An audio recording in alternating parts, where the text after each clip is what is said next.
শেষে পাকিস্তানেও মমতার নিন্দে। আজকে এই লাইনটা দিয়ে আমি শুরু করলাম কেন, সাম্প্রতিককালে আপনারা জানেন একটা ঘটনা কেউ উল্লেখ করছে না, সেটা হচ্ছে পাকিস্তানের সংসদে একদিন মমতা বন্দ্যোপাধ্যায় নিয়ে কথা বলেছিলেন একজন সাংসদ। তাতে বেজায় উল্লেসিত ছিলেন তৃণমূল কংগ্রেসের ভক্ত এবং সমর্থকরা, যেহেতু পাকিস্তানের সংসদে আমাদের নিয়ে আলোচনা হচ্ছে।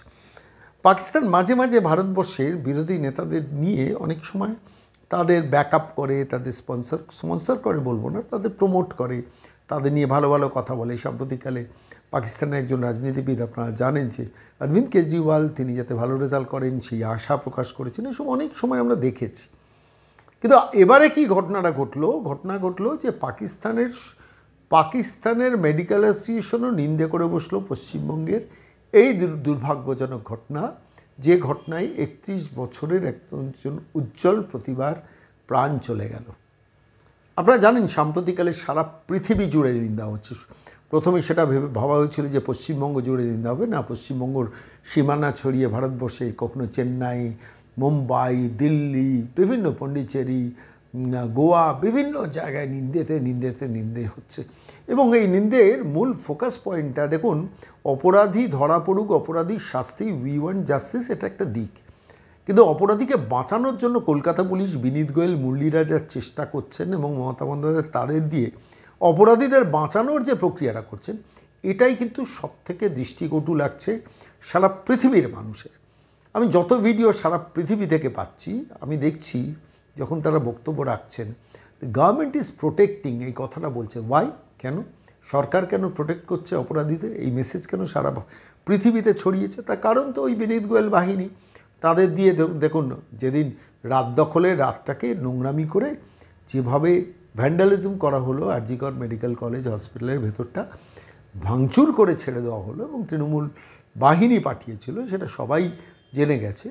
ফলত আলটিমেটলি মানুষ বুঝতে পারছে, অ্যাটেনশন, দৃষ্টি ঘোরানোর জন্য মমতা বন্দ্যোপাধ্যায় এই স্তরে নামিয়েছেন, বিনীত গোয়েলরা এই স্তরে বাংলাকে নামিয়েছেন, যেখানে হসপিটালের 2-3টে ফ্লোরকে ভেঙে তছনছ করে দেওয়া হলো। ঠিক সেই পরিস্থিতিতে দাঁড়িয়ে যখন পাকিস্তান মেডিকেল অ্যাসোসিয়েশনের একটা মেসেজ আমাদের দফতরে এসে পৌঁছলো, আমি প্রথমে ভাবছিলাম যে এটা সত্যি তো, এখনও বিশ্বাস করিনি, সত্যতা আমি যাচাই করতে পারি, কিন্তু অ্যাপারেন্টলি দেখে মনে হচ্ছে সত্যি। কেন, পাকিস্তান মেডিকেল অ্যাসোসিয়েশন 16ই আগস্ট 2024 প্রেস রিলিজ করেছেন এবং সেখানে সই করেছেন doctor Abdul Gafoor Sara, secretary general Pakistan medical association ব্র্যাকেটে সেন্টার। অর্থাৎ পাকিস্তানের যে সর্বোচ্চ সংস্থা পাকিস্তান মেডিকেল অ্যাসোসিয়েশন, তার পক্ষ থেকে ডক্টর আব্দুল গফুর সারা এটা নিন্দে করেছেন। আমি বলছি না সারা পৃথিবী জুড়ে নিন্দা হচ্ছে মমতার, পালাবেন কোথায়? অনেক চেষ্টা করছেন, অনেক রকমের কারিগরি, নিজে মিছিলে হাঁটছেন, উই ওয়ান্ট জাস্টিস স্লোগানটা চিন্তাই করছেন, অনেক কিছু করছেন। কিন্তু সারা পৃথিবী জুড়ে এই ভদ্রমহিলা এবং বিনীত গোয়েলের টিমের এই কাজ কারবার, পিসি ভাইপো কোম্পানি আর বিনীত গোয়েল কোম্পানির কাজ কারবারটা কিন্তু এক্সপোজড হয়ে গেছে। আমি দেখুন পাকিস্তান নিন্দে করেছে, এটাতে আমার খুব ভালো লাগছে না। পাকিস্তানের ব্যাপারে আমরা নিন্দে করি, পাকিস্তান কেন নিন্দে করবে? কিন্তু পাকিস্তান যখন মমতা বন্দ্যোপাধ্যায় সরকারের প্রশাসনের এই দুর্বৃত্তায়নকেও সমালোচনা করছে, তখন মমতা বন্দ্যোপাধ্যায় কেমন লাগছে? আমার তো খারাপ লাগছে, আমার খারাপ লাগছে। মমতা বন্দ্যোপাধ্যায় নিন্দে কেউ করলে আমার ভালো লাগে, কিন্তু এখানে খারাপ লাগছে। কেন লাগছে? দেশের নাম পাকিস্তান, তারা স্কোপ পেয়ে যাচ্ছে। মমতা এমন জায়গায় রাজত্বটাকে নামিয়েছেন যেখানে তারা পর্যন্ত ছাড়ছে না, যদি এই চিঠি সত্যি হয়, এই প্রেস রিলিজ যদি সত্যি হয়। কী লিখেছেন আমি একটুখানি পড়ে শোনাই আপনাদের কাছে। The recent heinous crime of the murder after rape of a postgraduate student in Kolkata, India has sparked global outrage, global outrage and condemnation. The Pakistan Medical Association PMA strongly condemns the brutal act of violence and stands in solidarity with the victim's family during this difficult time. এই যে 5 line, আমি বুঝলাম যে এই 5 লাইনে যদি সেরে দিতেন তাহলে এটাকে বলতাম ফর্মালিটি। এটা ফর্মালিটি নয়, কিন্তু খুব সিরিয়াসলি তারাও দেখেছে। এরপরের লাইনগুলো একটু ভালো করে শুনুন, ভালো করে আমি জাস্ট ব্যাখ্যা করে বলবো। This senseless act of violence has not only robbed the world of a promising young doctor, but has also shattered the hopes and dreams of our loved ones. The perpetrators of this barbaric crime must be swiftly brought to justice and held accountable for their actions. এটা কাকে উদ্দেশ্য করে বলা? পরিষ্কার সরকারকে উদ্দেশ্য করে বলা যে অপরাধীদের বাঁচানোর চেষ্টা করবেন না, করা হচ্ছে বলে সেই আশঙ্কা থেকেই তো এই লাইনগুলো কেউ লেখে, যেটা লিখেছেন। এবার তারপর কি লেখা হচ্ছে শুনুন। In light of this tragic incident the Pakistan medical association urges the world medical association to intervene, the world medical association to intervene and ensure that the culprits are apprehended and justice is served. অর্থাৎ কোনো একটা জায়গায় justice হতে পারছে না, সেই আশঙ্কা থেকে ওয়ার্ল্ড মেডিকেল অ্যাসোসিয়েশনকে ইনভলভ করতে চাইছে। It is imperative that the international medical community comes together to condemn such atrocities and work towards creating a safer environment for healthcare professions worldwide. সারা পৃথিবীতে ডাক্তারদের সেফটি নিয়ে কাজ চলছে, সেই কাজের ব্যাপারে তারা ইন্টারভেন করুক, এই মানেটা তো তাই দাঁড়াচ্ছে।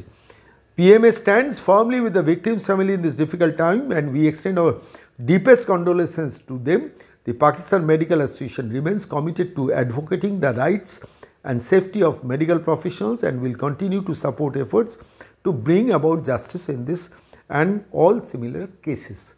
আমি দেখছিলাম পাকিস্তান মেডিকেল অ্যাসোসিয়েশন যে প্রেস রিলিজটা করেছে 1, 2, 3, 4, 5, 6, 7, 8, 9, 10, 11, 12, 13, 14, 15, 16, 17, 18, 19, 20, 20 লাইনের প্রেস রিলিজ 4টে প্যারাতে ভাগ করে doctor Abdul Gafoor Saraj, secretary general Pakistan medical association, এই প্রেস রিলিজটা করেছে। যদি এটা সত্যি হয় ভাবুন তো, ভারতবর্ষও তো বদনাম। মমতা বন্দ্যোপাধ্যায় যে অপরাধীদের বাঁচানোর চেষ্টা করছেন, বিনীত গোয়েল বাহিনী যে অপরাধীদের বাঁচানোর চেষ্টা করছেন, আলটিমেটলি নিন্দেটা কার হচ্ছে? শুধু পশ্চিমবঙ্গের নয়, ইন্টারন্যাশনালি ভারতবর্ষের। এটা বোঝার বুদ্ধি কি মমতা বন্দ্যোপাধ্যায় নেই? যাঁদের বুদ্ধিতে চলে এই অসভ্যতাটাকে তিনি এনকারেজ করছেন, প্রমোট করছেন, রাত দখলের রাতে ওই আর্জি করে লুম্পেন বাহিনী পাঠিয়ে ক্যামেরাগুলোকে ওই দিকে ঘোরানোর ব্যবস্থা মমতা বিনীত গোয়েলের টিম করলেন। তারা ভেবে দেখেছেন যে অ্যাজ এ নেশন ভারতবর্ষের কতটা ক্ষতি করলেন? বিশ্বাস করুন, পাকিস্তান মেডিকেল অ্যাসোসিয়েশনের এই বক্তব্যটা পড়তে কষ্ট হচ্ছিল। এই চিঠিটা পেয়ে, যদি চিঠিটা সত্যি হয় প্রেস রিলিজ, সেটাতে মানে সেটা দেখতে, বুঝতেও, পড়তেও ভীষণ যন্ত্রণা হচ্ছিল। কেন পাকিস্তান আমাদের নিন্দা করবে? কেন? ওয়াই? মমতা বন্দ্যোপাধ্যায় কি ভেবে দেখেছেন? না, তার কিচ্ছু যায় আসে না। তিনি তার পরিবারতন্ত্রকে প্রতিষ্ঠা করা আর তার লুম্পেন বাহিনী আর তার সঙ্গে কিছু IAS IPSদের নিয়ে যে দুর্বৃত্তের রাজত্ব ওই বাংলায় তৈরি করেছেন, তার আফটার এফেক্ট হচ্ছে এটাই।